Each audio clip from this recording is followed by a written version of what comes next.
Hi hello வணக்கம் and welcome to கிளாபோர்ட். ஒவ்வொரு வாரமும் கிளாபோர்டில் நம்ம வந்து நிறைய ஸ்பெஷலான ஆர்ட், ஸ்பெஷலான மூவி டீம்ஸ் எல்லாம் பார்த்து அவங்களுடைய சுவாரஸ்யமான விஷயங்களை நம்மகிட்ட ஷேர் பண்ணிட்டு இருக்காங்க. ஸோ இந்த வாரம் அந்த வகையில் கேப்டன் ஆஃப் த ஷிப் ஒரு சூப்பர் டூப்பர் ஹிட் மூவிஸ், நான் அமரகாவியம் போன்ற செம்ம ஹிட் மூவிஸ் கொடுத்த டிரெக்டர் இப்போ யமன் படத்தை டிரெக்ட் பண்ணிட்டு அதனுடைய சக்ஸஸ்க்கு முன்னாடி நம்ம கிட்ட சூப்பரான இன்டர்வியூ கொடுக்கறதுக்காக வந்திருக்காரு. Let's welcome Jeeva Shankar sir. வணக்கம் சார், ஹாப்பி வெல்கம் சார். எல்லாருக்குமே வந்து நிறைய மூவிஸோடைய நேம் கேட்கும் போதே வந்து என்ன இந்த படத்தோட பேரு கொஞ்சம் இப்படி இருக்கே அப்படின்னு யோசிப்பாங்க.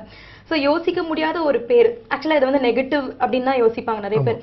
ஸோ அந்த படத்தையும் நீங்கள் வந்து கண்டிப்பாக ஹிட் ஆகும் அப்படின்னு ஒரு செம கான்ஃபிடென்ட்டோட வச்சிருக்கீங்க. வை எமன் படம் பார்த்தா அதுக்கான ரீசன் இருக்கும். பொதுவாகவே என்னோட ஃபிலிம் நான் அமரகாவியம் இந்த ஃபிலிம்ஸ்லாம் பார்த்தீங்கனாலே படத்துக்கு ரிலேட்டடாக தான் இருக்கும். டைட்டில் வந்துட்டு இட்ஸ் நாட் ஜஸ்ட் சவுண்டாக மட்டுமே இன்ட்ரெஸ்டிங்காக இருந்தால் பார்த்தாது, அது படத்தை வந்துட்டு சொல்கிறதுக்கான ஒரு அறிமுகம் மாதிரியாக இருக்கணும்னு வச்சுக்கோங்களேன். ஸோ அந்த விதத்தில் தான் யமன் டைட்டில் சூஸ் பண்ணோம். ஸோ யமன்கிறது வந்துட்டு சிவா அவரோட அவதாரம் தான் யமன்.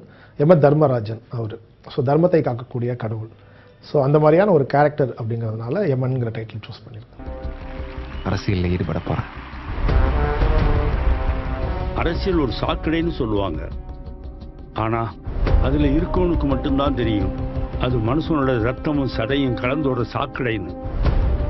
ரத்தத்துக்கு பயந்தவன் அரசனாக முடியாது. இங்க ரத்தக்கடை படியாத அரசன் யார் இருக்கா?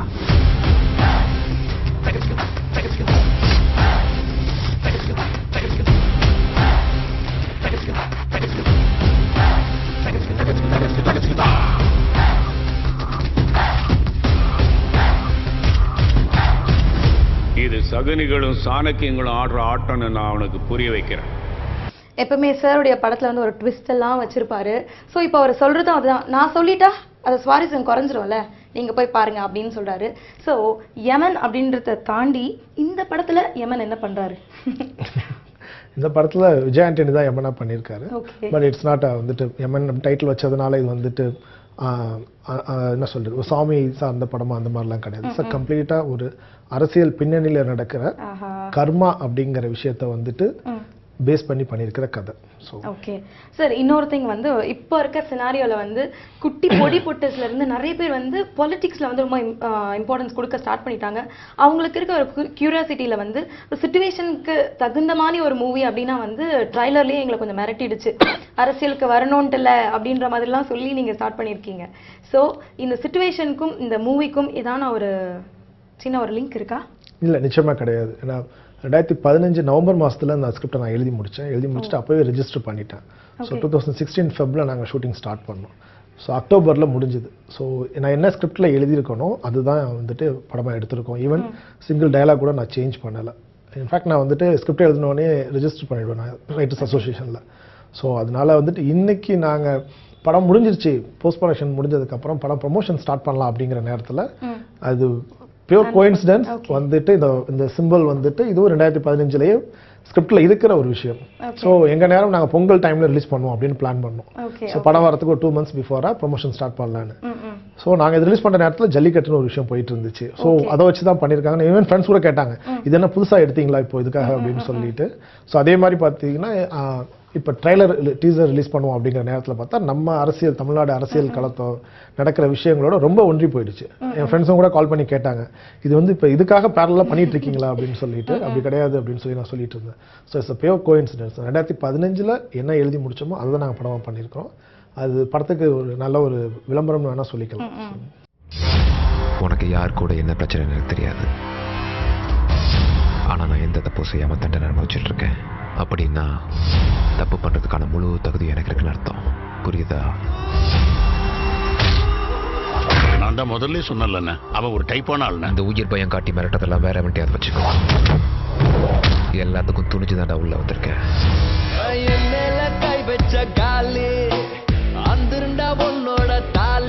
நான் ஆரம்பிச்ச இந்த விளையாட்டை தெரிஞ்சோ தெரியாமலோ நீ இப்போ விளையாட ஆரம்பிச்சிட்ட. இப்போ உனக்கு விருப்பம் இருந்தாலும் இல்லாட்டினாலும் நீ தொடர்ந்து விளையாடியே ஆகணும், இல்லைன்னா உன் உயிர் போயிடும்.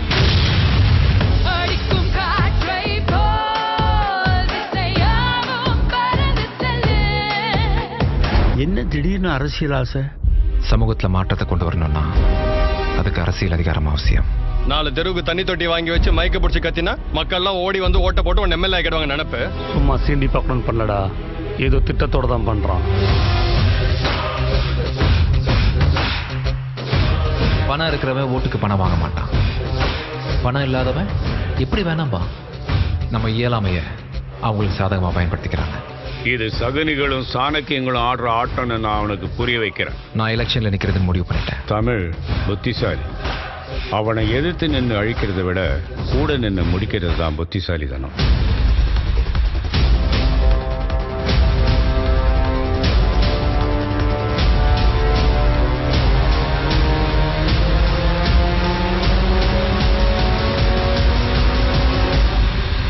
நான் யமன், உயிரை எடுக்காம போக மாட்டேன்.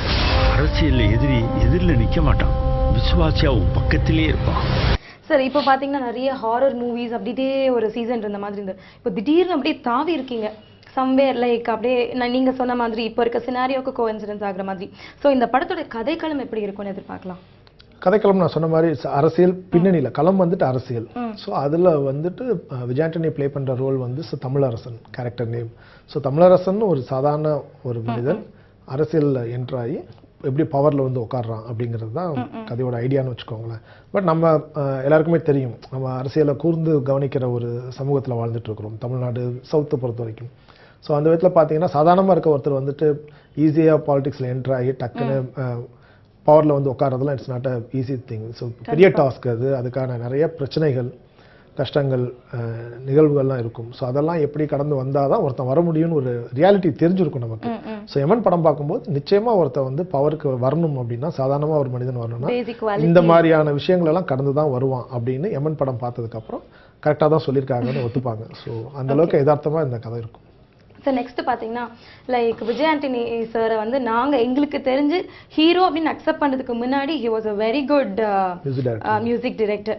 ஸோ மியூசிக் டைரக்டர் வந்து ஒரு ஆர்டிஸ்ட் ஆகும்போது, அதுவும் வந்து லீடிங் ஆர்டிஸ்ட் ஆகும்போது கொஞ்சம் அந்த யதார்த்தத்தை அக்செப்ட் பண்ணிக்கிறது கொஞ்சம் நாள் ஆச்சு. இப்போ அவர் பயங்கரமாக லீட் பண்ண ஸ்டார்ட் பண்ணிட்டார். ஆனால் அவரோட ஃபேஸை பார்க்கும்போது ஒரு குழந்தைத்தனம் இருக்கும், ஒரு சென்டிமெண்ட்டாக ரொம்ப சாஃப்டாக இருப்பார். ஸோ அவரை நீங்கள் இந்த மாதிரி ஒரு கேரக்டர் சூஸ் பண்ணுறதுக்கான காரணம் என்ன சார்? ஸோ பேசிக் ஐடியாவே அதுதான். ஏன்னா நான் படம் பண்ணும்போது அவர் மியூசிக் டேரக்டராக இருந்தார், நான் கேமராமேனாக இருந்தேன். ஸோ அங்கேருந்து எங்கள் கரியரை ஷிஃப்ட் பண்ணிட்டு 2 பேரும் வந்துட்டு நான் டேரக்டர் ஆனால் அவர் மியூசிக் டேரக்டர் ஆனார்.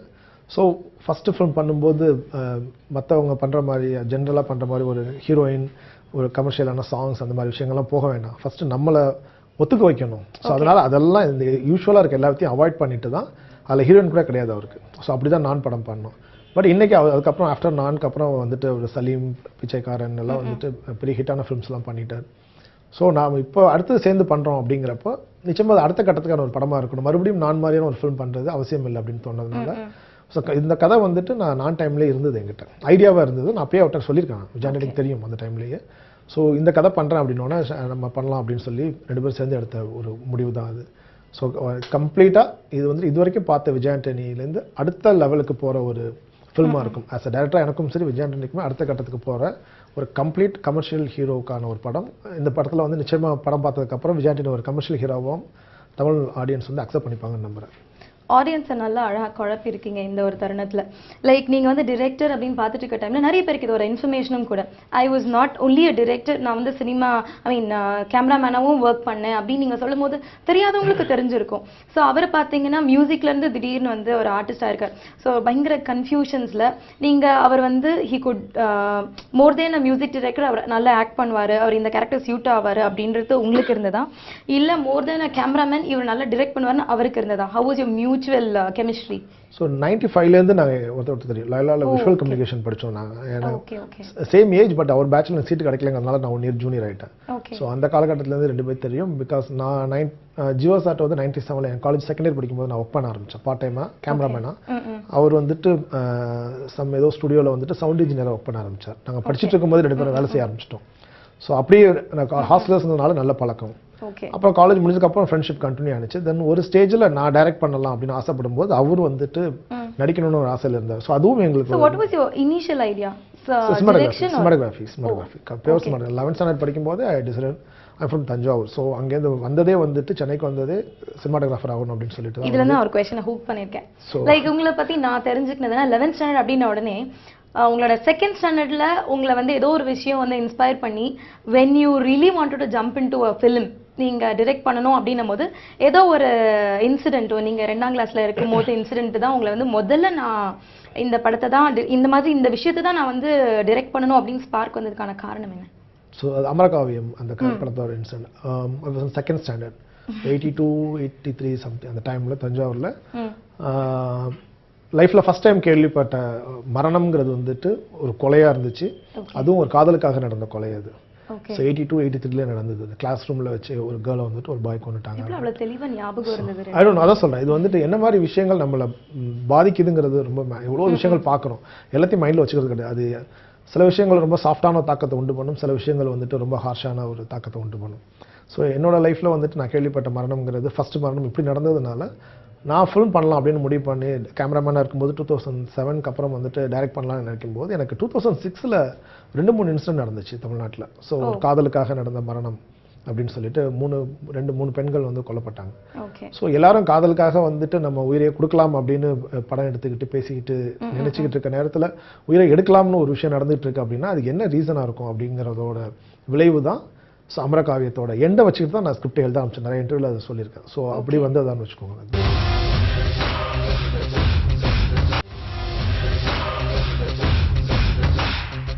சார், பீயிங் ஒரு செல்ஃப் ஜஸ்டிஃபிகேஷன் கொடுக்கணும் அப்படின்னா யூ ஆர் பெஸ்ட் டிரெக்டர் ஒரு சினிமாட்டோகிராஃபர்? வந்து செல்ஃப் ஜஸ்டிஃபிகேஷன் கொடுக்கறது சரியாக இருக்குமான்னு தெரியல. பட் சரி, ரொம்ப சிம்பிள். நான் வந்துட்டு ஈச் அண்ட் எவ்ரி நேத்தோட இன்னைக்கு பெட்டராக ஒர்க் பண்ணணும்னு நினைக்கிறேன். ஸோ ரொம்ப சிம்பிள் லாஜிக். இன்னையோட நாளைக்கு நான் பெட்டராக ஒர்க் பண்ணணும், what ever job. So justification கொடுக்கறதுக்கான விஷயம் கிடையாது. It's a creative job.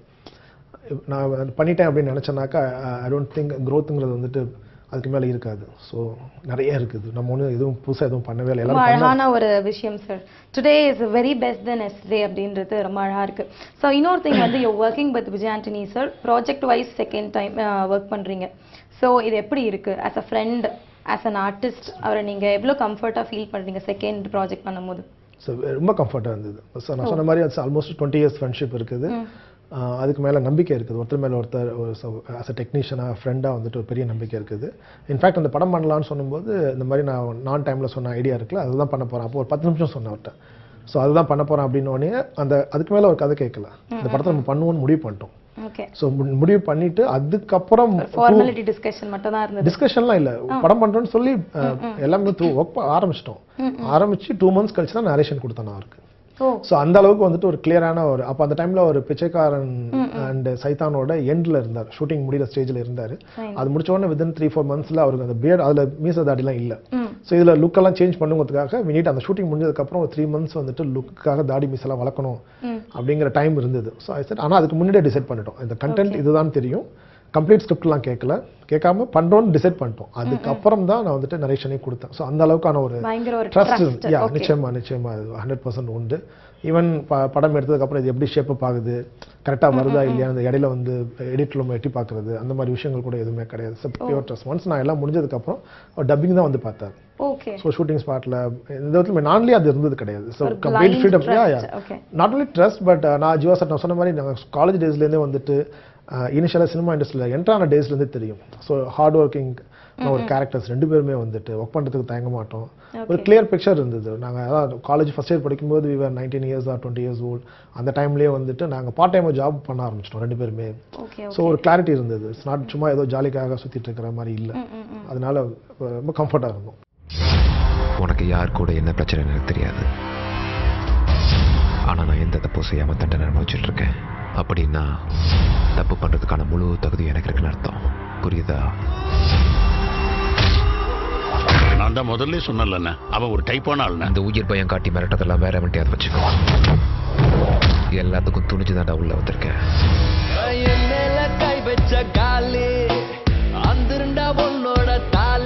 நான் ஆரம்பிச்ச இந்த விளையாட்டை தெரிஞ்சோ தெரியாமலோ நீ இப்போ விளையாட ஆரம்பிச்சிட்ட. இப்போ உனக்கு விருப்பம் இருந்தாலும் இல்லாட்டினாலும் நீ தொடர்ந்து விளையாடியே ஆகணும், இல்லைன்னா உன் உயிர் போயிடும்.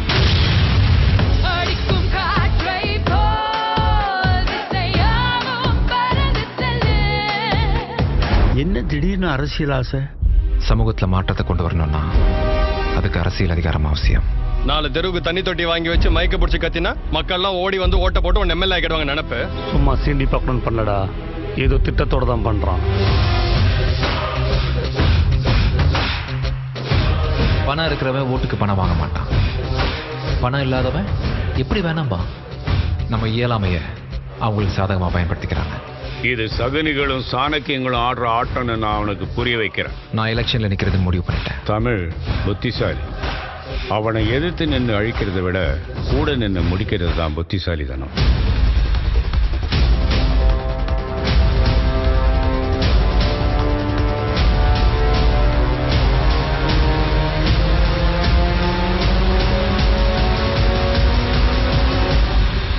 நான் யமன், உயிரை எடுக்காம போக மாட்டேன். அரசியல்ல எதிரில் நிக்க மாட்டான், விசுவாசியா உன் பக்கத்திலே இருப்பான். Sir fine, being a cinematographer, உங்களுக்கு சினிமாட்டோகிராஃபி பற்றி கொஞ்சமாச்சும் டெக்னிக்கலாக எதுவுமே தெரியாமல் இருக்கிறதுக்கு you N known about it. So ஒரு டிரெக்டராக உங்களுடைய கற்பனை வந்து கண்டிப்பாக வெளியே வரணும் அப்படின்னும் போது உங்களோட கஷ்டங்கள் எல்லாம் தாண்டி only a cinematographer can bring it. So அந்த டைமில் எவ்வளோ சாட்டிஸ்ஃபேக்ஷன் உங்களுக்கு எமன் படம் மூலமாக, ஐ மீன் சினிமாட்டோகிராஃபர் மூலமாக எமன் படம் வந்து கம்ப்ளீட் ஆச்சுன்னு நினைக்கிறீங்க? ஆல்மோஸ்ட் நான் ஆஸ் அ டேரக்டராக வந்துட்டு என் மைண்டில் என்ன விஷுவல்ஸ் இருந்துச்சோ அதை வந்துட்டு கிட்டத்தட்ட நான் 100% கிட்ட நான் அச்சீவ் பண்ணியிருக்கேன்னு நினைக்கிறேன். பிகாஸ் பீயிங் சினிமாட்டோகிராஃபர் நானே ரைட்டராகவும் இருக்கிறேன். ஸோ நான் ஒன்ஸ் ஸ்கிரிப்டை என் மைண்டில் ஐடியாஸ் ஸ்ட்ரைக் ஆகும்போதே வந்துட்டு விஷுவல்ஸாக தான் ஸ்ட்ரைக் ஆகும். அந்த அட்வான்டேஜ் எனக்கு இருக்குது.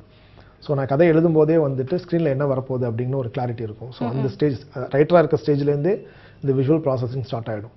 ஸோ என்னோட ஷூட்டிங்கில் நான் என்ன பேப்பரில் இருக்கோ அதுதான் எடுப்பேன். எக்ஸாக்டாக என்ன தேவையோ அதுதான் எடுப்பேன். அதுக்கு மேலே எடுக்க மாட்டேன். கரெக்டாக நீங்கள் ஃப்ரேம் போட்டு யா. ஸோ அதுக்கு என்னோட ஸ்கிரிப்ட் புக்கே அப்படி தான் இருக்கும். ஸ்கிரிப்ட் புக் பார்த்தீங்கன்னாலே மற்றவங்க டேரக்டர்ஸ் போகிற ஸ்கிரிப்ட் புக்கும் இதுக்கு நிறைய டிஃப்ரென்ஸ் இருக்கும். பிகாஸ் ஷார்ட் டிவிஷனோட இருக்கும். என்னோட ஷார்ட் பை ஷார்ட் நான் எழுதி வச்சிருப்பேன். ஸோ அதனால வந்துட்டு அதை பார்த்தாலே இத்தனை ஷார்ட்ஸ் தான் வரப்போகுது இந்த சீனில் அப்படிங்கிற ஒரு யா. ஸோ அதனால என்னால் இன்னும் ரொம்ப வேற கேமராமேனாக இருந்தாங்கன்னா என்னோட ஐடியாவை நான் அவங்க கிட்ட சொல்லி அவங்க எப்படி புரிஞ்சுக்கிட்டாங்களோ அந்த மாதிரியான விஷுவல்ஸ் வரும்.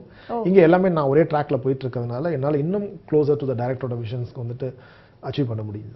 Awesome sir.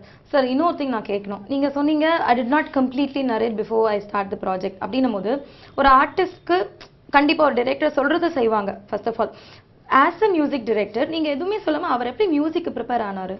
இல்லை, நான் அந்த ஆன்சர் பண்ணது வந்துட்டு சார் ட்ரஸ்ட்டுங்கிற ஃப்ரெண்ட்ஷிப்புங்கிற விஷயத்துக்கு ஆன்சர் பண்ணேன்.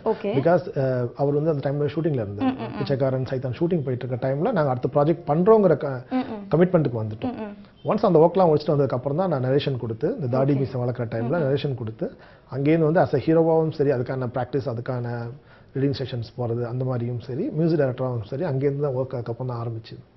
ஓகே. ஸோ மியூசிக்கோட அவுட்புட் வந்து நீங்கள் எதிர்பார்த்த மாதிரி இருந்ததா? நீங்கள் 2 பேருமே சேர்ந்து உட்காந்து ஆஸ் அ ஃப்ரெண்ட் நீங்கள் பேசினீங்களா இல்லை அவருக்கு music director let him do அப்படின்ற ஒரு ஸ்பேஸ் அவருக்கு நீங்கள் கொடுத்தீங்களா? இல்லை, நான் வந்துட்டு எந்த டிபார்ட்மெண்ட் இருந்தாலும் சரி எல்லாத்துலேயுமே வந்துட்டு ஆஸ் அ டேரக்டராக என்னோட இன்புட்ஸ் வந்துட்டு நான் கொடுக்கணும் ஃபர்ஸ்ட்டு. பிகாஸ் அவங்க வந்துட்டு கதையை கேட்டுட்டு நான் முன்னாடி சொன்ன மாதிரி அவங்க எப்படி புரிஞ்சுக்கிறாங்க அப்படிங்கிறது வந்துட்டு எனக்கு கிளியராக தெரியாது. ஸோ என் மைண்டில் என்ன விஷன் இருக்குது அப்படிங்கிறத சவுண்டாக இருக்கட்டும், எடிட்டிங்காக இருக்கட்டும், காஸ்டியூம்ஸாக இருக்கட்டும், ஈவன் பர்ஃபார்மன்ஸாக இருக்கட்டும், அதை வந்து மேக்ஸிமம் இன்புட்ஸ் நான் வந்துட்டு ஆப்போசிட்டில் இருக்க டெக்னீஷியன்ஸ்க்கோ இல்லை ஆர்டிஸ்ட்க்கோ நான் வந்துட்டு அதை கன்வே பண்ணாதான் நான் என்ன நினைக்கிறேனோ அதை அவங்க அச்சீவ் பண்ண முடியும். ஸோ அதனால் வந்துட்டு கிளியர் கட்டான ஒரு ஆக்டிங்காகவும் இருக்கட்டும் சரி மியூசிக் டைரக்டராக இருக்கும்போது ஈவன் சாங்ஸாக இருக்கட்டும் லிரிக்ஸாக இருக்கட்டும் ஆர் பேக்ரவுண்ட் ஸ்கோரிங்காக இருக்கட்டும் எல்லாத்துக்குமே இந்த படத்தோட மூட் என்ன, எனக்கு என்ன மாதிரி ஐடியா இருக்குது, இந்த பர்டிகுலர் போர்ஷன்ஸ் எப்படி இருக்க போகுது அப்படிங்கிற அளவுக்கு என்னோட இன்புட்ஸை கொடுத்தேன். அதுக்கப்புறம் அதுலேருந்து அவர் சம்டைம்ஸ் வந்து நான் சொன்னதை வந்துட்டு இது அந்த மாதிரி மூடு மெயின்டைன் பண்ணியிருப்பார். சம்டைம்ஸ் அதுலேருந்து எலிவேட் பண்ணி அடுத்த லெவலுக்கு லிஃப்ட் பண்ணியிருப்பார். ஆஸ் அ மியூசிக் டைரக்டர் அவரோட கிரியேட்டிவிட்டி உள்ளே வரும்போது நான் நினச்சதோட அடுத்த லெவலுக்கு ஆட்டோமேட்டிக்காக ஷிஃப்ட் ஆகும். ஸோ நிச்சயமாக வந்துட்டு இட்ஸ் நாட் இது அது அவசியம்னு நினைக்கிறேன். இந்த இன்புட்ஸ் வந்து டேரக்டர் வந்துட்டு மற்ற டீமில் இருக்க மற்ற ஆட்களுக்கும் வந்துட்டு அது கொடுக்கணும். அரசியலில் ஈடுபட போகிறேன். அரசியல் ஒரு சாக்கடைன்னு சொல்லுவாங்க. ஆனா அதுல இருக்கவனுக்கு மட்டும்தான் தெரியும் அது மனுஷனோட ரத்தமும் சதையும் கலந்தோட சாக்கடைன்னு. ரத்தத்துக்கு பயந்தவன் அரசனாக முடியாது. இங்க ரத்தக்கரை படியாத அரசன் யார் இருக்கா?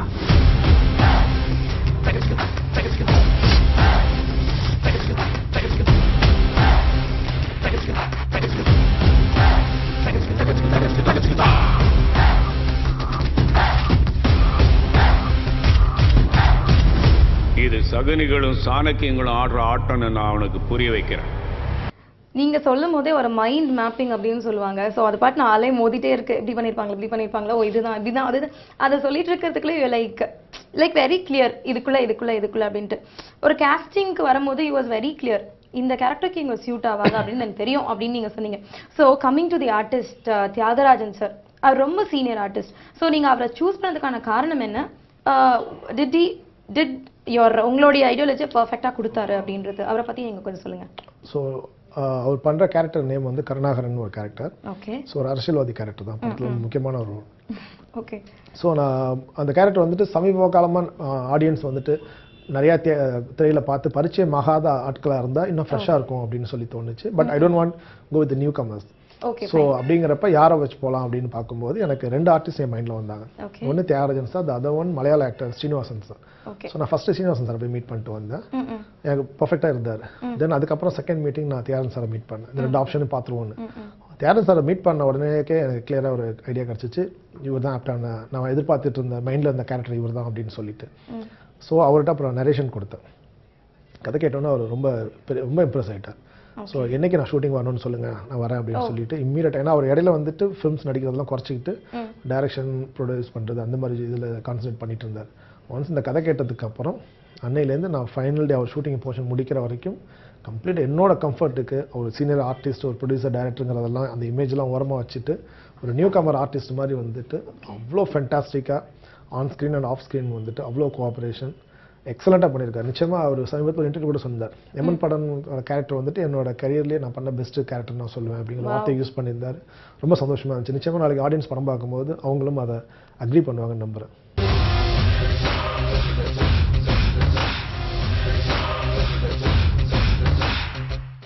சார், இவ்வளோ விஷயங்கள் நீங்கள் சொன்னதுக்கு அப்புறமா I am just coming to a production company Lyca, of course a big ஒரு பேனர். ஸோ இவங்க கீழே நீங்கள் ஒர்க் பண்ணது, அவங்க கம்ப்ளீட் சாட்டிஸ்ஃபேக்ஷன் நீங்கள் எதிர்பார்த்ததெல்லாம் கொடுத்தாங்களா? And how comfort you felt with them? Comfort அப்படிங்கிறத மீறி வந்துட்டு எமன் படத்தை நான் மனசில் இருந்ததை 100% அச்சீவ் பண்ணதுக்கு முக்கிய காரணம் லைக்கான்னு நான் சொல்லுவேன். Maybe I don't know other producers வந்துட்டு இருந்திருந்தா கூட இந்த அளவுக்கு ஒரு கம்ஃபர்ட் இருந்திருக்குமான்னு எனக்கு தெரியல. ஸோ கதை கேட்டு வித்தின் ஒரு ½ அன் ஹவரில் லைக்கா ப்ரொடக்ஷன்ஸ் ராஜமாலிங்கம் சார் இந்த படத்தை நாங்கள் பண்ணுறோம் அப்படின்னு முடிவு பண்ணார். ஸோ அன்னையிலேருந்து ஷூட்டிங் முடிகிற வரைக்கும் மொத்தம் 72 நாள் ஷூட் பண்ணேன். அந்த 72 நாளில் 2 நாள் 5 மினிட்ஸ் கூட இருக்காது. அந்த பக்கம் கிராஸ் பண்ணும்போது நம்ம ஷூட்டிங் நடக்குதுன்னு சொல்லி கேள்விப்பட்டு அவர் எட்டி பார்த்துட்டு கையை கட்டிட்டு போயிட்டார். ஸோ இது என்னன்னா இட்ஸ் நாட் வந்துட்டு அவர் தொந்தரவு பண்ணலப்பா, அதனால நான் ரொம்ப கம்ஃபர்ட்டாக இருந்தேன் அப்படி கிடையாது. ஸோ மோரோவர் அவங்க அந்த மாதிரி நடந்துக்கிட்டது வந்து எனக்கு இன்னும் நிறைய பொறுப்பை கொடுத்தது ஆக்சுவலாக. ஸோ இந்த அளவுக்கு ட்ரஸ்ட் பண்ணுறாங்க அப்படிங்கிறப்போ ஸோ நான் பெஸ்ட்டாக பர்ஃபார்ம் பண்ணுறதுக்கான ஒரு தூண்டுதலாக இருந்தது. ஒருத்தவங்க போக் பண்ணிட்டே இருக்கும் போது இருக்க பயம் கூட இருக்காது, அவங்க பண்ணுவாங்கன்னு ட்ரஸ்ட். ஸோ அது ரொம்ப பெரிய ஒரு ரெஸ்பான்சிபிலிட்டி. ஏன்னா இட்ஸ் ஹியூஜ் அமௌண்ட். நான் நம்ம காவியத்தை விட இது ஃபினான்ஷியலி வந்துட்டு பெரிய படம். இது என்னோட கரியர்லேயே நான் பண்ண இந்த 3 படங்கள்ல பெரிய படம். பெரிய ஸ்கேலில் இருக்கும், அரசியல் background, this will multiple for sure sir. Meetings, crowd, அது இதுன்னு சொல்லிட்டு பெரிய படம் இது. ஸோ அதுக்கு வந்துட்டு பணத்தை மட்டும் கொடுத்துட்டு என்ன நடக்குதுன்னு விஷயங்கள் கேட்டுட்டு அவங்க ஜஸ்ட் அழகாக பண்ணி முடிப்பாங்க அப்படிங்கிற ஒரு நம்பிக்கையில் இருந்தாங்க. ஸோ அந்த நம்பிக்கை இருந்தது இல்லையா? இந்த நம்பிக்கை வந்து அவுட்புட் பார்க்கும்போது எப்படி ரியாக்ட் பண்ணாங்க சார்? ஸோ தீபாவளி அன்னைக்கு அவர் படம் பார்த்தார். ஆஃப்டர் டப்பிங் முடிஞ்சதுக்கப்புறம், ஷூட்டிங் முடிச்சு டப்பிங் கம்ப்ளீட் ஆனதுக்கப்புறம் தீபாவளி அன்னைக்கு பார்த்தார். பார்த்துட்டு அவர் முடிச்ச படம் பார்த்த உடனே சொன்ன ஃபர்ஸ்ட் வார்த்தை, நீங்கள் கதை சொல்லும்போது என்ன விறுவிறுப்பை நான் உணர்ந்தனோ அதை ஸ்க்ரீனில் கொண்டு வந்துட்டீங்க சங்கர் அப்படின்னு சொல்லிட்டு ஐம் வெரி ஹாப்பி அப்படின்னு சொல்லி சொன்னார். ரொம்ப சந்தோஷமாக இருந்தது. தென் இப்போ ஃபெப்ல வந்துட்டு ஃபர்ஸ்ட் வீக்கில் வித் மியூசிக்கோட கம்ப்ளீட் ஆனதுக்கப்புறம் அன்றைக்கி அவர் படம் பார்க்குறாரு எனக்கு தெரியாது. நைட் 10 o'clock கால் பண்ணார், சங்கர் நான் இப்போ தான் படம் பார்த்துட்டு வந்தேன் அப்படின்னு சொல்லிட்டு, ஃபேண்டாஸ்டிக்காக இருக்கு, ஐம் வெரி ஹாப்பி அப்படின்னு சொல்லிட்டு, நீங்கள் என்ன சொன்னீங்களோ அதை வந்து அடுத்த லெவலில் கொண்டு படத்தை பண்ணியிருக்கீங்க அப்படின்னு சொல்லி அப்ரிஷியேட் பண்ணார். ரொம்ப சந்தோஷமாக இருந்துச்சு. ஜான்டனி ரொம்ப அப்ரிஷியேட் பண்ணார். மியூசிக் டைரக்டராக ரொம்ப பெருசாக ஸ்கோர் பண்ணியிருக்காரு. ஸோ ஸ்க்ரீன் பிளே இந்த படத்தில் ரொம்ப முக்கியம். அந்த விறுவிறுப்புங்கிறது ஸ்க்ரீன் பிளேயில் இருந்தது.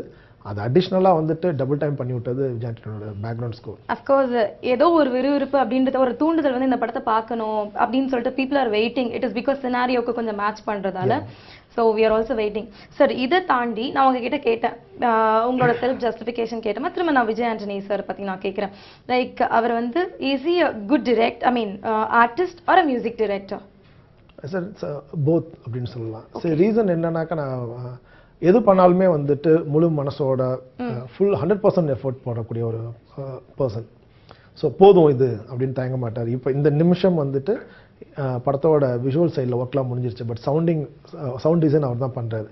அவர் இப்பயும் முடிச்சிட்டாரு. ஆனாலும் சாட்டிஸ்ஃபேக்ஷன் இல்லாமல் அடுத்த லெவலுக்கு ஏதாவது பண்ண முடியுமா அப்படின்னு உட்காந்து இந்த நிமிஷம் உட்காந்து ஒர்க் பண்ணிட்டு இருக்காரு. தெரியும், எனக்கு தெரிஞ்சு படம் ரிலீஸ்க்கு 3-4 days பிஃபோர் வரைக்கும் அதை பண்ணுவார்னு வச்சுக்கோங்களேன். ஸோ இது இந்த கேரக்டர் வந்துட்டு இட்ஸ் நாட் இன்னைக்கு இந்த படத்துக்காக வந்தது கிடையாது. Day 1 இந்த மியூசிக் டேரக்டர் அவர் இருக்கும்போதும் 100% எஃபர்ட் போடுவார். லிரிக்ஸில் உட்காந்து பெட்டர்மெண்ட் வாங்குறதுக்காக ஹார்ட் ஒர்க் பண்ணி நான் பார்த்துருக்கேன். பிகாஸ் ஃப்ரெண்டாக அந்த காலத்துலேருந்து பார்த்துருக்கேன். தென் ஆக்டிங் வந்ததுக்கப்புறம் அதை சீரியஸாக எடுத்துகிட்டு நான் படத்தில் வந்துட்டு எவ்வளோ எஃபோர்ட் போட்டார் அப்படிங்கிறது எனக்கு தெரியும். ஸோ ஆஸ் அ பர்சனாகவே வந்துட்டு ஒர்க் பண்ணுறதுக்கு தயங்காத ஒரு மனுஷன் அப்படிங்கிறதுனால வந்துட்டு every project will be very new for ya நிச்சயமா சக்ஸஸ்க்கும் அதுதான் காரணம். உனக்கு யார் கூட என்ன பிரச்சனை எனக்கு தெரியாது. ஆனால் நான் எந்த தப்பும் செய்யாமல் தண்டனை அனுபவிச்சுட்டு இருக்கேன். அப்படின்னா தப்பு பண்ணுறதுக்கான முழு தகுதி எனக்கு இருக்குன்னு அர்த்தம். புரியுதா? நான் தான் முதல்ல சொன்னேன்லண்ணே, அவன் ஒரு டைப்பான ஆள். அந்த உயிர் பயம் காட்டி மிரட்டதெல்லாம் வேற வண்டியாவது வச்சுக்கோ. எல்லாத்துக்கும் துணிச்சு தாண்டா உள்ள வந்திருக்கேன்.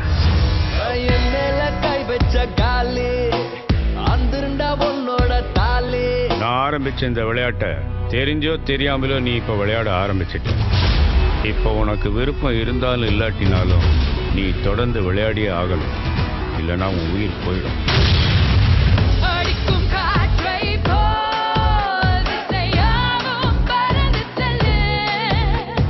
என்ன திடீர்னு அரசியல் ஆசை? சமூகத்தில் மாற்றத்தை கொண்டு வரணும்னா அதுக்கு அரசியல் அதிகாரம் அவசியம். 4 தெருவுக்கு தண்ணி தொட்டி வாங்கி வச்சு மைக்க பிடிச்சி கத்தினா மக்கள்லாம் ஓடி வந்து ஓட்ட போட்டு உன் எம்எல்ஏ ஆகிடுவாங்க நினைப்பு. சும்மா சீண்டி பார்க்கணும்னு பண்ணடா, ஏதோ திட்டத்தோடு தான் பண்ணுறான். பணம் இருக்கிறவன் ஓட்டுக்கு பணம் வாங்க மாட்டான். பணம் இல்லாதவன் எப்படி வேணாம்பா. நம்ம இயலாமைய அவங்களுக்கு சாதகமாக பயன்படுத்திக்கிறாங்க. இது சகுனிகளும் சாணக்கியங்களும் ஆடுற ஆட்டம்னு நான் அவனுக்கு புரிய வைக்கிறேன். நான் எலெக்ஷனில் நிற்கிறதுன்னு முடிவு பண்ணிட்டேன். தமிழ் புத்திசாலி. அவனை எதிர்த்து நின்று அழிக்கிறத விட கூட நின்று முடிக்கிறது தான் புத்திசாலித்தனம்.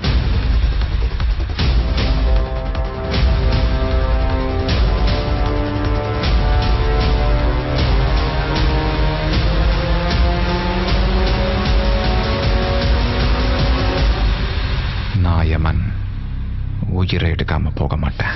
அரசியலில் எதிரில் நிற்க மாட்டான். விசுவாசியா உன் பக்கத்திலே இருப்பான். சார் இப்போ வந்து நிறைய வியூவர்ஸில் வந்து பார்த்துட்டு இருந்தீங்கன்னா எல்லாருக்குமே அஃப்கோர்ஸ் நீங்கள் 11th உங்கள் கெரியர் ஸ்டார்ட் பண்ணும்போது உங்களுக்கு மாடல் இருந்திருப்பாங்க, எனக்கு இவங்க தான் ஐடல் பர்சன் அப்படின்னு இருந்திருப்பாங்க. ஸோ அந்த மாதிரி இப்போ இருக்க ஜெனரேஷன் வந்து இப்போது நிறைய பேருக்கு வந்து க்ரியேட்டிவிட்டி அப்படின்றது ஜாஸ்தி ஆயிடுச்சு.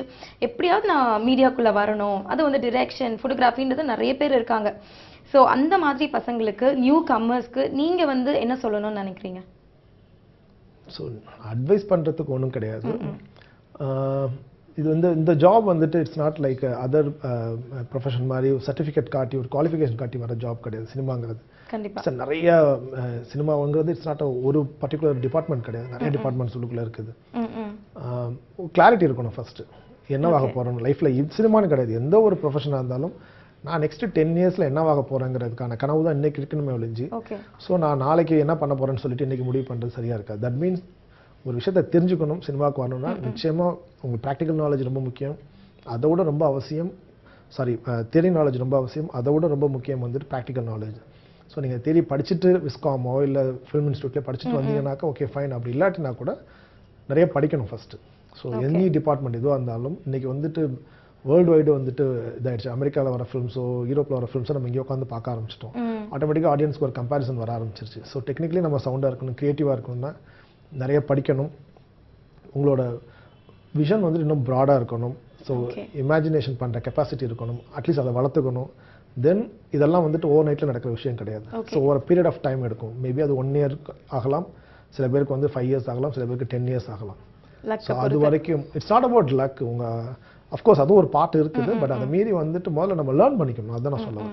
ஸோ ஏன்னா நிறைய பேர் இன்றைக்கி வந்துட்டு இந்த 5D கேமரா நிறைய வந்ததுனால ஏதோ ஒரு ஷார்ட் ஃபிலிம் நான் பண்ணுறேன் அப்படின்னு சொல்லிட்டு ஒரு 5 நிமிஷம் 10 நிமிஷம் இதோ எடுத்து எடிட் பண்ணி போட்டு ஒரு 4 பேர் சோஷியல் மீடியாவில் கமெண்ட் பண்ணுறாங்க, லைக் பண்ணுறாங்க, ஃப்ரெண்ட்ஸு ஃபேமிலி அப்படின்னோடனே நமக்கு ஏதோ தெரிஞ்சிருச்சு அப்படின்னு சொல்லிட்டு வராங்க. ஏன்னா பிகாஸ் சம்மன் வந்துட்டு க்ரோஸ் ஆஃப் மணி இன்வெஸ்ட் பண்ணுறாங்க. நான் ஒரு கதை சொல்கிறேன் அப்படின்னா லைக்கா ப்ரொடக்ஷன்ஸ் நான் சொல்கிறேன்னா, நான் சொன்ன மாதிரி இது பெரிய பட்ஜெட் ஃபிலிம். அவ்வளோ பட்ஜெட்டை வந்துட்டு ஓகே இவன் சொல்கிற கதையை எடுத்துருவாங்க கரெக்டாக அப்படின்னு நம்பிக்கையில் போடுறாங்க. அப்போது நான் ஈச் அண்ட் எவ்ரி திங்கில் நான் வந்துட்டு கிளியராக இல்லாததுனாக்கா அந்த படம் தோற்று போச்சு. ஒரு படம் தோற்று போச்சுன்னு சொல்கிறதுக்கு பின்னாடி வந்து பல கோடிகள் வந்து காணா போச்சுன்னு அர்த்தம். கண்டிப்பா ஸோ ஹியூஜ் ரெஸ்பான்சிபிலிட்டி இருக்குது. ஸோ ஒரு இப்படி வாரத்துல முடிக்கிற விஷயம் இல்ல. ஒருத்தர் பண்ற தப்பு வந்துட்டு நிறைய நியூ கமர்ஸ்க்கு டோரை க்ளோஸ் பண்ற விஷயமாவும் போயிடும். ஸோ எக்ஸ்பீரியன்ஸ் ஆள் வச்சு ஒர்க் பண்ணி போவாங்க. ஸோ நிறைய விஷயங்கள் இருக்கு. நியூ கமர்ஸ் வரீங்கன்னாக்கா அது இட்ஸ் டைம் எடுக்கும். இந்த ப்ரொஃபஷன் இட்ஸ் நாட் வந்துட்டு இன்னைக்கு வந்துட்டு 4-5 இயர்ஸில் சக்ஸஸ்ஃபுல்லாக இருக்கிறதுனா இம்பாசிபிள். யாருக்காவது ஒருத்தர் 2 பேத்துக்கு நடக்கலாம், எல்லாத்துக்குலாம் நடக்காது. லேர்ன் பண்ணிக்கோங்க. ஸோ மென்டலி ரொம்ப சரி, இதை அப்படியே கண்டினியூ பண்ணி ஒரே ஒரு கேள்வி கேட்குறேன். லைக் நீங்க பீயிங் எ டிரெக்டர், ஏன் இவங்கெல்லாம் இந்த மாதிரி மிஸ்டேக்ஸ் பண்றாங்க, எதனால இது நடக்குது அப்படின்னு சொல்லிட்டு ஒரு கேள்வி. அதுக்கப்புறமா உங்களை பயங்கரமா டெக்னிக்கலி ஆகட்டும், ஆர்டிஸ்ட் ஆகட்டும், பயங்கரமா இம்ப்ரெஸ் பண்ண ஒரு படம், ஒரு சப்ஜெக்ட், சமீபத்தில் வந்த films, what ever it may be. 2 questions கேட்டிருக்கீங்க. அதை யோசிக்கிறேன். ரெண்டும் கம்ப்ளீட்டா ஆப்போசிட். எதுக்கு நான் சரி, ஃபர்ஸ்ட் கேள்வி சொல்லிடுங்க. ஃபர்ஸ்ட் கேள்வி, ஐ மீன் ஏன் இவங்கெல்லாம் இந்த மிஸ்டேக்ஸ் பண்ணிட்டு இருக்காங்க? What is the mistake you continuously not மிஸ்டேக்னு நான் சொல்ல மாட்டேன். அவங்க கிளாரிட்டி இல்ல. ஸோ சினிமா, அரசியல் இது ரெண்டும் வந்து நம்ம சொன்ன மாதிரி குவாலிஃபிகேஷன் தேவையில்லை. ஆனா இம்மீடியட்டான வந்துட்டு நீங்க பண்ற எல்லாமே பப்ளிக்கு வந்துட்டு ஈஸியா தெரியும். ஃபேம் கிடைக்கும், ப்ளஸ் மணி கிடைக்கும். ஸோ மனுஷன் ஆசைப்படுறது எல்லாமே வந்துட்டு நான் என்ன பண்றேன்னு 4 பேருக்கு தெரியணுங்கிறது, அதுல எனக்கு வந்துட்டு ஃபினான்ஷியல் சப்போர்ட் இருக்கணுங்கிறது, இது ரெண்டும் ஈஸியா கிடைக்கிற டிபார்ட்மெண்ட் தொழில் வந்துட்டு சினிமா அண்ட் அரசியல். ஸோ அதனால இதுக்கு குவாலிஃபிகேஷன் கிடையாது, யார் வேணாலும் வரலாம்ங்கிறதுனால வந்துட்டு அதை சூஸ் பண்றாங்க. பட் தெரிஞ்சுக்கிட்டு வாங்க, பட் கிளியரா இருக்கணும், தெரிஞ்சுட்டு வாங்க. இல்லைன்னா இல்லை, சினிமாவில் ஜெயிச்சவங்கள தான் நம்ம பார்த்துட்டு இருக்கிறோம். அழிஞ்சு பண்ணவங்க லட்சத்துல கோடியில் இருக்காங்க. கண்டிப்பா. ஸோ அதுதான் நான் சொல்ல வரது. தெரிஞ்சுக்கிட்டு அதுக்கான ஏஜ் எல்லாமே மேட்டர்ஸ். கரெக்டாக வந்து பக்குவமாக கற்றுக்கிட்டு வந்தாங்கன்னா சக்ஸஸ்ஃபுல்லாக இருக்கலாம். உங்களை ரொம்ப இம்ப்ரெஸ் பண்ண ஒரு படம்? நான் வந்துட்டு என்னோட ஃபிலிம்லேயே வந்துட்டு ஹெவியாக ஒர்க் போயிட்டு இருந்ததுனால, சினிமாட்டோகிராஃபராகவும் டேரக்டராக ஒர்க் பண்ணதுனால நான் சமீபத்தில் வந்த ஃபிலிம்ஸ் எதுவும் பார்க்கல. இல்ல நீங்க சின்ன வயசுல ஐ மீன் டைரக்டரா உள்ள வரதுக்கு முன்னாடி அப்படின்னாக்கா சினிமாவில் என்னை ரொம்ப பாதித்த இயக்குனர்னா அஃப்கோர்ஸ் எல்லாரும் சொல்ற மாதிரி Mani sir, Mani Ratnam sir and P C. Sreeram sir. In fact நான் 11th ஸ்டாண்டர்ட் படிக்கும்போது கேமராமேன் ஆன்னு முடிவு பண்ணது தஞ்சாவூரில் ஒரு தியேட்டரில் தீபாவளி அன்னைக்கு ரிலீஸ் ஆன திருடா திருடி படம் பார்த்துட்டு தான் வந்துட்டு, திருடா படம் பார்த்துட்டு தான் நம்ம கேமராமேன் ஆகணும்னு முடிவு பண்ணேன். ஸோ அந்த 2 லெஜெண்ட்ஸோட ஒர்க் தான். சினிமா பார்த்தினா 0 நாலேஜ், ஃபேமிலிக்கு எதுக்கும் சம்மந்தமே கிடையாது. ஆனால் அந்த கிரியேட்டர்ஸ் அவங்களோட ஒர்க் வந்துட்டு எங்கேயோ வந்து ஏன்னா வந்துட்டு நீ இந்த ஜாபை சூஸ் பண்ணலாம் அப்படிங்கிற அந்த ஒரு இதை வந்துட்டு கிரியேட் பண்ணி விட்டுதுன்னு வச்சுக்கோங்களேன். ஸோ நிச்சயமாக அவங்க 2 பேர் சொல்லுவேன். தென் அஃப்கோர்ஸ் பாலுமந்திர சார் ஒர்க் ரொம்ப பிடிக்கும். என்னோட குருநாதர் ஜீவா சாரோட சினிமாட்டோகிராஃபி, அவர் பண்ண ஃபிலிம்ஸ் ரொம்ப பிடிக்கும். அரசியலில் ஈடுபட போகிறேன். அரசியல் ஒரு சாக்கடைன்னு சொல்லுவாங்க. ஆனா அதுல இருக்கவனுக்கு மட்டும்தான் தெரியும் அது மனுஷனோட ரத்தமும் சதையும் கலந்தோட சாக்கடைன்னு. ரத்தத்துக்கு பயந்தவன் அரசனாக முடியாது. இங்க ரத்தக்கடை படியாத அரசன் யார் இருக்கா?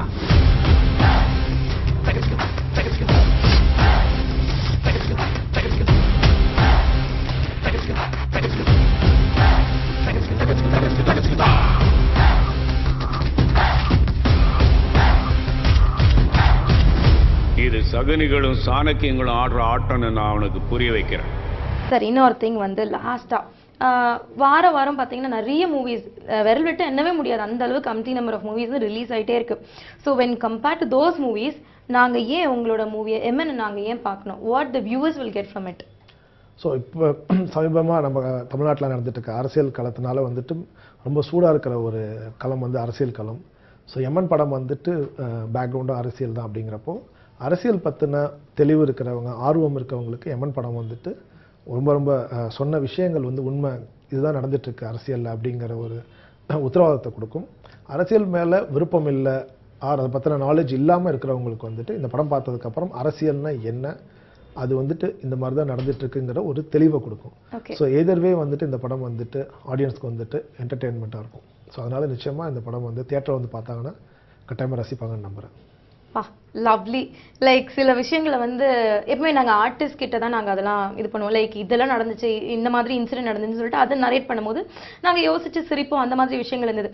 பட் நீங்கள் உங்கள் செகண்ட் ஸ்டாண்டர்ட் ஸ்டோரியிலேருந்து 11th நீங்கள் இம்ப்ரெஸ் ஆன விஷயத்துலேருந்து இப்போ நடந்துட்டு இருக்க ஒரு விஷயம் வந்து எதுவுமே you was not bored at us. அழகா எங்களுக்கு கிளியரா சொன்னீங்க. அண்ட் ஆல்சோ நிறைய டிப்ஸ் கொடுத்துருந்தீங்க. Be clear and what you want to become அப்படிலாம் சொல்லியிருந்தீங்க. ஸோ அஃப்கோர்ஸ் இந்த வருஷம் ரிலீஸ் ஆக போட படத்துக்கு ஒரு 5 வருஷத்துக்கு முன்னாடி நான் ஸ்கிரிப்ட் எழுத ஆரம்பிச்சிட்டேன் அப்படின்னா கண்டிப்பா அடுத்து வர படத்தோடைய ஸ்கிரிப்ட் வந்து நீங்க ஸ்டார்ட் பண்ணிட்டு இருப்பீங்க. மேபி நீங்க எண்டுக்கு வந்திருப்பீங்க. ஸோ என்ன மாதிரி நாங்கள் ப்ராஜெக்ட் ஃபியூச்சர்ல எக்ஸ்பெக்ட் பண்ணலாம்? நிச்சயமா நான்லேருந்து கம்ப்ளீட்டாக டிஃப்ரெண்ட்டான ஃபிலிம் அமரகாவியம். அமரகாவியத்துலேருந்து கம்ப்ளீட்டான ஒரு டிஃப்ரெண்ட் பாத்வே தான் வந்துட்டு எம்என்.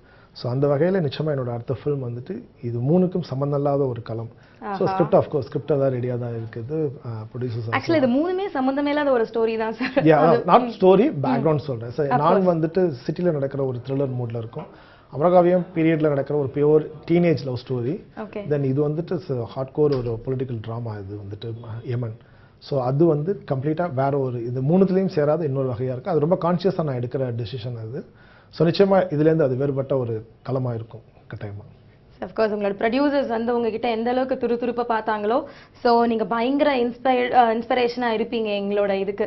எனக்கு வந்து சினிமாட்டோகிராஃபி இந்த டெக்னிக்கல் சைடு எனக்கு தெரியாது. பட் நான் வந்து personally I'm just waiting what is there in that அப்படின்ற ஒரு தூண்டுதலை கொடுத்தது உங்களோட வார்த்தை, த வே யூ டாக். அதுதான் நான் சொல்ல முடியும்.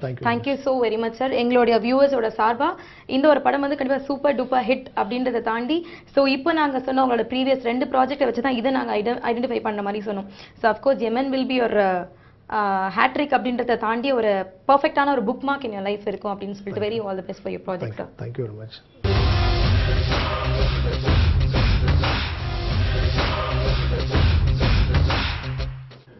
கேப்டன் டிவி நேயர்களுக்கு என்னுடைய வணக்கங்கள். யமன் படம், அதாவது நான் எவ்வளோ படங்கள் நடிச்சிருக்கேன். ஆனால் அந்த யமன் படத்தில் நடித்தது ஒரு நல்ல ஒரு இனிமையான பயணமாக இருந்தது. இது வந்து ஒரு என்டர்டைனிங்கான ஒரு ஃபில்ம். இதில் பாட்டு இருக்குது, ஃபைட் இருக்குது. அதே மாதிரி சாதாரண குடும்ப வாழ்க்கையில் நடக்கிற சில விஷயங்களை வந்து ஒருத்தருக்குள்ள ஒருத்தர் எப்படி திருப்பிக்கிறாங்க பண்ணிக்கிறாங்கிற ஒரு கம்பெனியில் நடக்கிற விஷயம், ஒரு ஹாஸ்பிட்டலில் நடக்கிற விஷயங்கள், அது மாதிரி எங்கேயுமே நடக்கிற ஒரு அரசியல் தான் இது. இது அரசியல் பின்னணின்னு இதுக்கு முத்திரை குத்திர முடியாது. ஒவ்வொரு தொழிலில் இருக்கிற அரசியல்களை வெளிச்சம் போட்டு காட்டியிருக்கிற ஒரு படம். இதில் ஒரு சீனுக்குமே ஒரு ட்விஸ்ட் இருக்கும், ஒரு டேர்ன் இருக்கும். இதில் நடித்த கேரக்டர்ஸும் அதே மாதிரி கரெக்டாக தேர்ந்தெடுத்து, இந்த வசனங்கள் வந்து இதில் முக்கியமாக பெரிய அம்சம். இதில் ஜீவா சங்கர் வந்து மிக பிரமாதமாக வசனங்கள் எழுதியிருக்காரு அந்த படத்துக்கு. நீங்கள் இப்போ இந்த ட்ரைலர்லேயே பார்த்துருப்பீங்க, சில வசனங்கள்லாம் நம்மளை கவர்ற மாதிரி இருக்கும். அரசியலுங்கிறது ஒரு சாக்கடை, அதில் சதையும் ரத்தமும் கலந்து ஓடுற சாக்கடைன்னு அதில் இருக்கிறவங்களுக்கு மட்டும்தான் தெரியும். அதே மாதிரி அரசியலில் அவங்க கூடயே இருக்கிறவங்க வந்து எப்போ குத்துவான்னு தெரியாது. இந்த மாதிரி காலகட்டத்துக்கு இன்றைய காலகட்டத்துக்கு ஏற்ற மாதிரியான சில விஷயங்களை இதில் வந்து வசனமாக வச்சுருப்பார். அது வந்து அரசியல் பின்னணியில் தான் இந்த வசனங்கள் இருக்கணுங்கிற அவசியமே கிடையாது.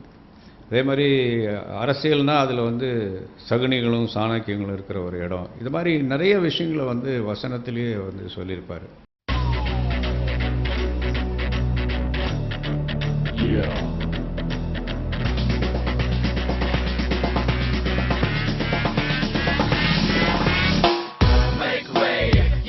The king, with those flashy shiny bling bling thing, moving like a wrecking machine. Get alive, he's the best. Listen up now, let's go. என் மேல கை வச்ச காலே அந்திருண்டா உன்னோட தாலே.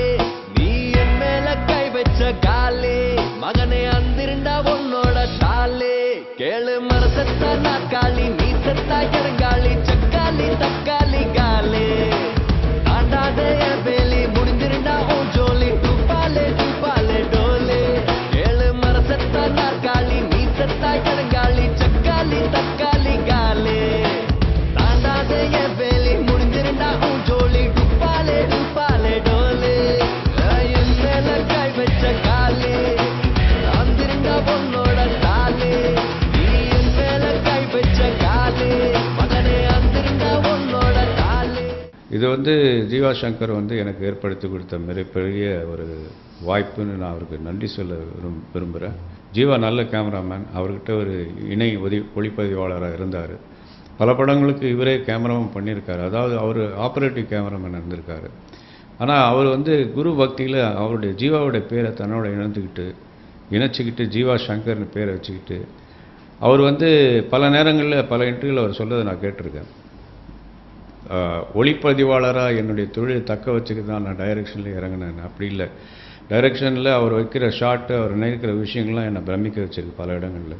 அவர் எழுதியிருக்கிற டைலாக்ஸ், அவர் வந்து கதையை தேர்ந்தெடுத்த விதம், அதுக்கு கேரக்டர்ஸ் தேர்ந்தெடுத்த பல கேரக்டர்ஸ், பல லொக்கேஷன்ஸ், எல்லாமே வந்து பிரமிக்கக்கூடிய விஷயங்களாக இருந்தது.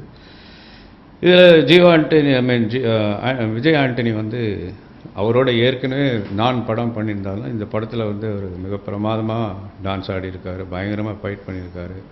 ஒரு நடை உடை பாவனை எல்லாமே வந்து ஒரு சிங்கத்துக்கு உண்டான அதாவது இந்த படத்தில் நான் நடித்தேங்கிறதுக்காக நான் அந்த படத்தில் புகழ்ந்ததாக நினச்சிடாதீங்க. உண்மையிலேயே இது வந்து என்ன அவருடைய அந்த நடிப்பு திறமையை பழகும்போது ரொம்ப சிம்பிளாக இருப்பார், தவிர கேமரா முன்னாடி வரும்போது வேற ஒரு மனிதராக இருக்கார்.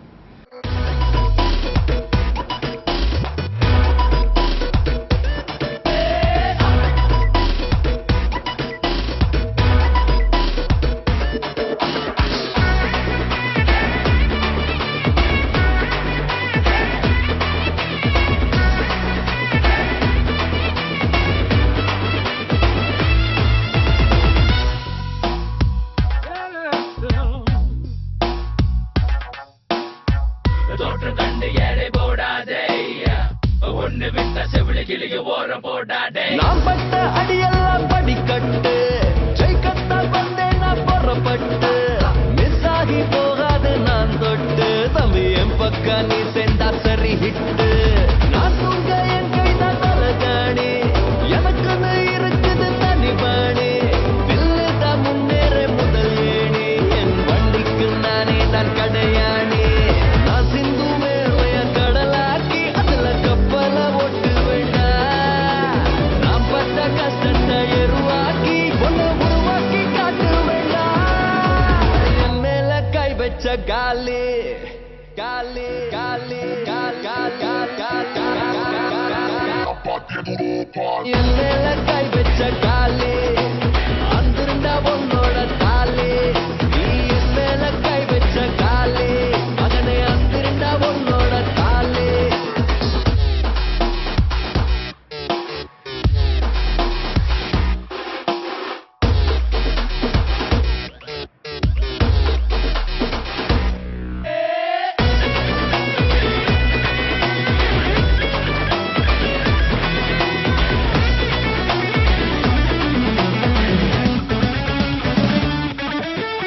என்னோட வேகத்தை தடை போட்டு, தடுக்க நீ முடியாத நடை போட்டு.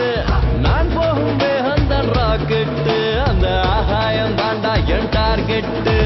சும்மா நான் யாரையும் தொட மாட்டேன், ஒரு போட்டின்னு வந்தாக்கா விட மாட்டேன். காசுக்கு எப்போதும் விழ மாட்டேன், தம்பி நீ காட்டும் பாசத்தை இடம் போட்டேன். வந்தெல்லாம் என்கிட்ட வச்சுக்கிட்ட உனக்கு புத்துரு மாவு கட்டு. நீ நல்லதை இழைக்கு செஞ்சு புட்டா, நான் பழங்குற காலம் தொட்டு. அவர் பாடல்களாகட்டும், அவருடைய படங்கள்லாம் வெளிப்படங்கள் அவர் பண்ண பாடல்கள்லாம் என்னை ரொம்ப ரசிக்க வச்ச பாடல்கள்லாம் நிறையா இருக்குது. இப்படி பன்முகங்களை கொண்ட 2 பேர் சேர்ந்துருக்காங்க. இவங்களுக்கு துணையாக பாத்திமா, அவருடைய மனைவி, அப்புறம் சாண்ட்ரா, இவங்க 2 பேருமே இந்த படத்தை வந்து எந்த விதமான இடையூறு இல்லாமல் அதை வந்து அழகாக ப்ரொடக்ஷனுக்கு என்ன தேவையோ அதை டைமுக்கு பண்ணி அந்த படத்தை வந்து எந்த விதமான இடையூறு இல்லாமல் கொண்டு போயிருக்காங்க. இவங்க எல்லாருக்கும் முத்தாய்ப்பு இருக்கிற மாதிரி லைக்கா நிறுவனம் இதை எடுத்து பண்ணுறது. இன்றைக்கி இந்தியாவிலே மிகப்பெரிய நிறுவனம் இந்த படத்தை தயாரிக்குது. எல்லாமே கூட்டு சேர்ந்து பார்க்கும்போது இந்த படத்துக்கு வந்து வெற்றி ஆல்ரெடி இதுக்கு வந்து வந்துருச்சு. இந்த படம் வந்து மிகப்பெரிய வெற்றி அடையும். இதுக்கப்புறம் விஜய் ஆண்டனி நம்பர் 1 கதாநாயகனாக கருதப்படுவார். பல நிறுவனங்களை வைத்து படம் எடுக்க போட்டியிடும். அதே மாதிரி ஜீவா சங்கர் வந்து முக்கியமான டைரக்டரில் ஒருத்தராக மாறுவார். பல நடிகர்கள் அவரிடம் படம் பண்ணணும்னு இயங்குவார்கள். இது உண்மை, உறுதி. இப்போது சினிமாவே ஃப்ரைடே, சாட்டர்டே, சண்டே 3 நாளாக மாறிடுச்சு. அது காரணம் வந்து நம்ம குறி வச்சு போய் படத்தை பார்க்க முடியறதில்ல. இப்போ நம்ம இந்த படத்தை இந்த தேட்டருக்கு போனால் பார்த்துடலாம் அப்படின்னு நினைக்கிற சூழ்நிலைமை மாறிடுச்சு. ஒரு எந்த ஷோ எப்போ போடுறாங்கன்னு தெரியல மல்டிப்ளெக்ஸில். அதனால் எல்லா ஷோவும் இருக்கிற படங்கள் மட்டும்தான் வந்து ஜனங்கள் போய் பார்க்குற சூழ்நிலைமை இன்றைக்கி இருக்குது. அதையும் தாண்டி இந்த படம் வந்து மக்களை வெகுவாக கவரக்கூடிய ஒரு படமாக இருக்கும். பல தியேட்டர்கள் இதை போட்டி போட்டுக்கொண்டு எல்லா காட்சிகளுமே இந்த படத்துக்கு தருவார்கள், மாறுவார்கள். அது காரணம் வந்து அவ்வளோ ஸ்ட்ராங்கான கதைக்களம், அதை எடுத்த விதம், அதில் இருக்கிற விஷயங்கள் இதெல்லாம் இருக்கு. நான் கண்டிப்பாக கடினமாக உழைச்சிருக்கேன் இந்த படத்தில். நிறைய விஷயங்கள் வந்து இது ஜீவா சங்கர் மட்டும்தான் இந்த படத்துக்கு அதாவது வைக்கிற ஷாட்டு, எழுதுகிற டைலாகு, நான் எப்படி நடக்கணும், என்னுடைய தோற்றம் எப்படி இருக்கணும், என்னுடைய எந்த மாதிரி ட்ரெஸ் போடணும், எந்த மாதிரி கண்ணாடி போடணும்னு எல்லாத்தையும் அவர் ஏற்கனவே நிர்ணயிச்சு வச்ச விஷயங்கள் தான். அதனால் இது வந்து என்னுடைய நான் போய் இதை பண்ணேன்னு சொல்கிறத விட ஜீவா சங்கர் இந்த படத்தில் என்னை வந்து வேறு ஒரு விதமாக அடையாளம் காட்டியிருக்கிறார். அரசியலில் ஈடுபட போகிறேன். அரசியல் ஒரு சாக்கடைன்னு சொல்லுவாங்க, ஆனா அதுல இருக்கவனுக்கு மட்டும்தான் தெரியும் அது மனுஷனோட ரத்தமும் சதையும் கலந்து ஒரு சாக்கடைன்னு. ரத்தத்துக்கு பயந்த அரசனாக முடியாது. இங்க ரத்தக்கரை படியாத அரசன் யார் இருக்கா?